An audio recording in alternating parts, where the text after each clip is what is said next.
Hello, this is John Smallwood, certified financial planner, senior wealth advisor at Smallwood Wealth Management, located in Red Bank, New Jersey. Today, we're continuing on the 19 sources of retirement income. We're focusing on business income number 9. And I think this is it's a really interesting conversation. When we begin to think about a retirement plan, we think about, do I should I get rid of my business? Should I sell my business? It's probably one of the biggest decisions that somebody's going to make. And there's so many factors that are dependent upon it. There are very unique tax benefits right now for owning a business, such as qualified business income, which we'll discuss. But if you look at the Forbes 400 list, the majority of the people on that list are business owners who are old and are not retired. They continue to work. But what they do is they delegate responsibility and they continually surround themselves with people so they can focus on their highest and best use. And they do exactly what they want to do, and they don't do what they don't want to do, but they continue to expand and grow their businesses, but they're not responsible for the day-to-day. Very interesting.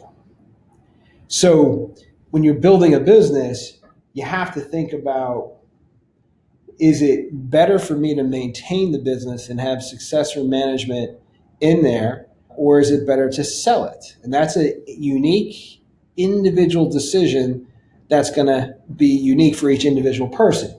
But if your business or businesses are operating and it doesn't require 100% activity of you to do those businesses, and you have managers and people that are responsible and they're growing that business, the tax benefits of owning a business are unbelievable, that you would want to take advantage of that. So let's just say that I own the business currently, and that business is producing a $300,000 a year income,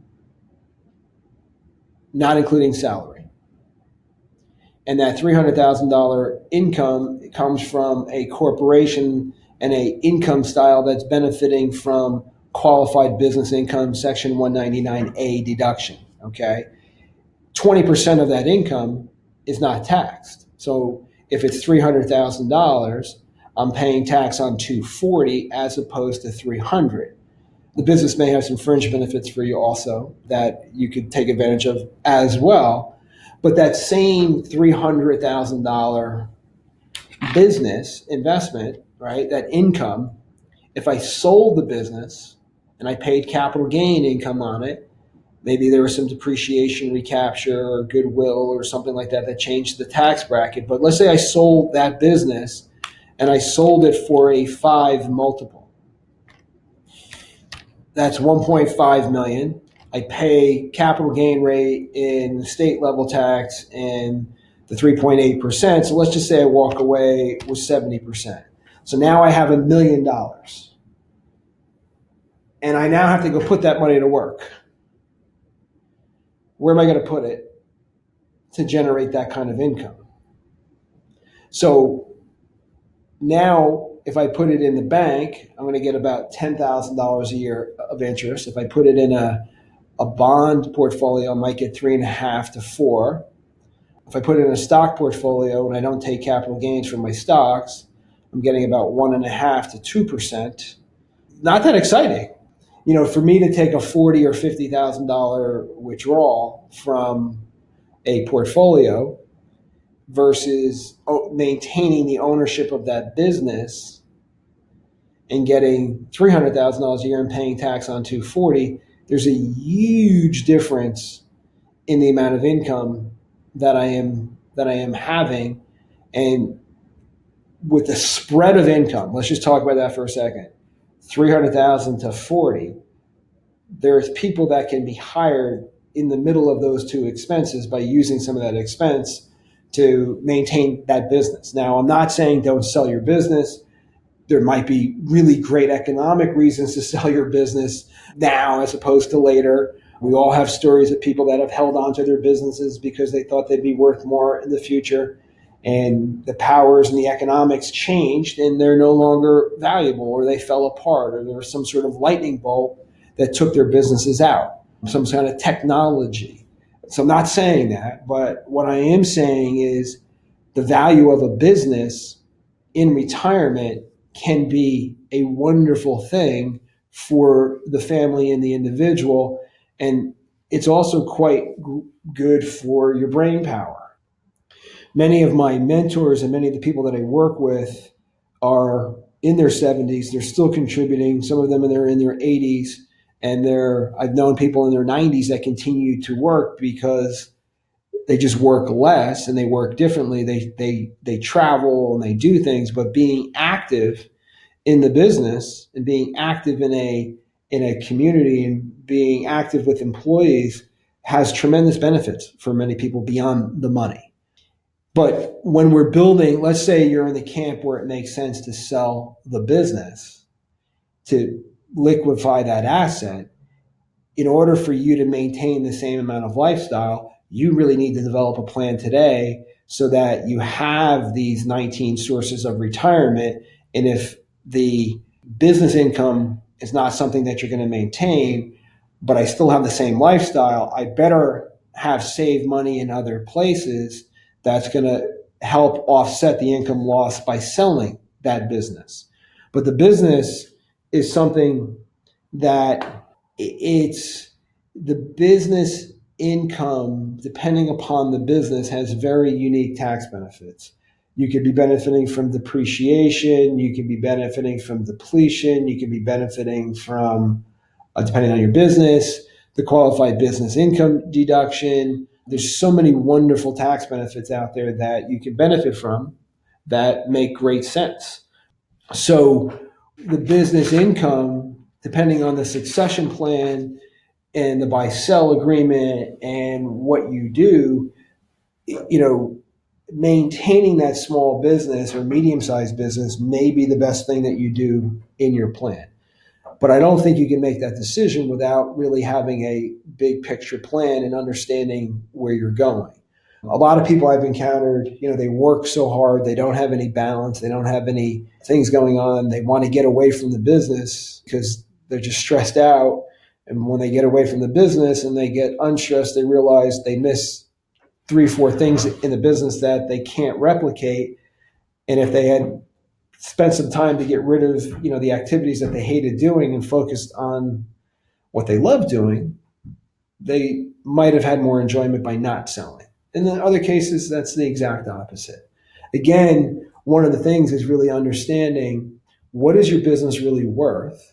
When was the last time you had a business valuation done? When was the last time you really understand how much of your current strategy and your current income is your plan going to replace? How much of the 19 sources do you need in the plan before you sell your business? How much money do you need to save, basically? And, depending upon the business that you're in, the tax benefits that you lose after retirement can be quite disappointing as well. One of the things that we can help you with in this planning process is, one, help you build a blueprint, but two, really put a number on what's that business worth. We have business valuation calculators that can help us get a good indication of what your business is worth. How do you make it more valuable? What are the variables that you can tweak to make it more valuable? How do you make it more profitable to take more money out? How do you maximize the qualified business income deduction that's available? There's also unique benefits for C corporations as far as, selling them. There's unique tax benefits out there. So this is something in the retirement guide that I think is really important, to have business income, but you can't always have it. You may be listening to this and you don't own your own business and you've worked for a corporation all your life. maybe starting a business does make sense. Maybe you turn a hobby into a passion or a hobby into an income producing business in retirement. There's so many different variations and nuances.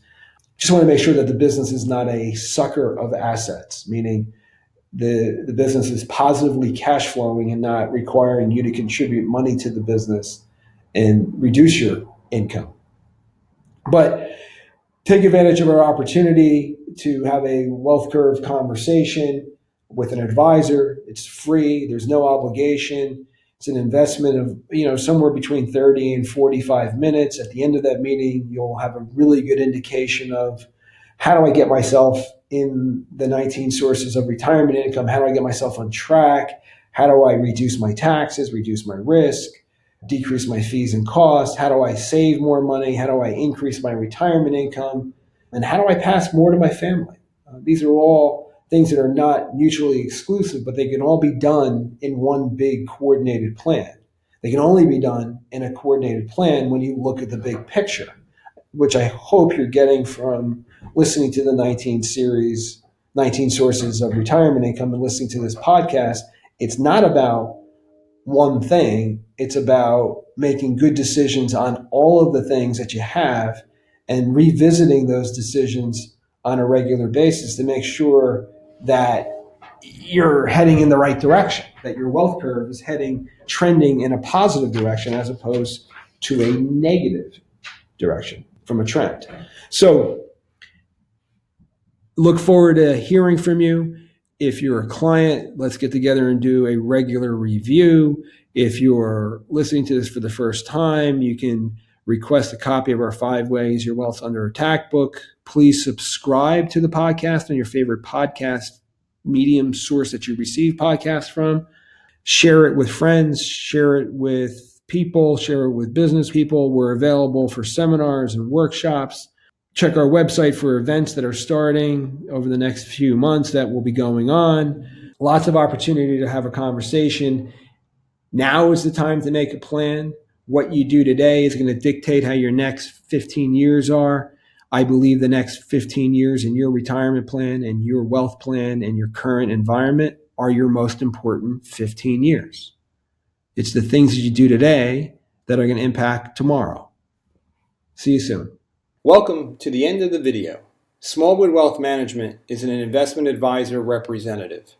The opinions expressed by Smallwood Wealth Management and guests on this show are their own.